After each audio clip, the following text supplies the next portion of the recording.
Chapter 21. I walked back to the house where Kathy's lover had lived. I stood there for an hour, watching. Eventually the door opened, and he emerged. I watched him leave. Where was he going? To meet Kathy? I hesitated, but decided not to follow him. Instead, I stayed watching the house. I watched his wife through the windows. As I watched, I felt increasingly sure I had to do something to help her.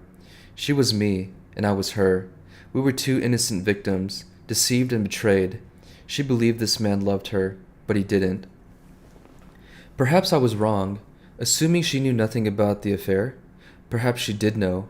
Perhaps they enjoyed a sexually open relationship and she was equally promiscuous. But somehow I didn't think so. She looked innocent, as I had once looked. It was my duty to enlighten her.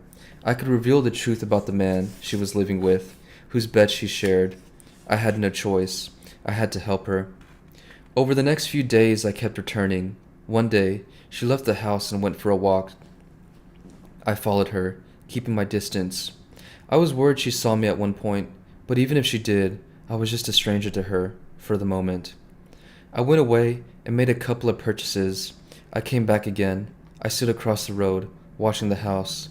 I saw her again, standing by the window. I didn't have a plan, as such, just a vague, unformed idea of what I needed to accomplish. Rather like an inexperienced artist, I knew the result I wanted, without knowing quite how to achieve it. I waited a while, then walked up to the house. I tried the gate. It was unlocked. It swung open, and I stepped into the garden. I felt a sudden rush of adrenaline, an illicit thrill at being an intruder on someone else's property. Then I saw the back door opening. I looked for somewhere to hide. I noticed the little summer house across the grass. I raced silently across the lawn and slipped inside. I stood there for a second, catching my breath. My heart was pounding. Had she seen me? I heard her footsteps approaching. Too late to back out now. I reached into my back pocket and took out the black balaclava I bought. I pulled it over my head. I put on a pair of gloves. She walked in. She was on the phone. "Okay, darling. I'll see you at 8. Yes. I love you too." She ended the call and switched on an electric fan. She stood in front of the fan, her hair blowing in the breeze. She picked up a paintbrush and approached the canvas on an easel. She stood with her back to me.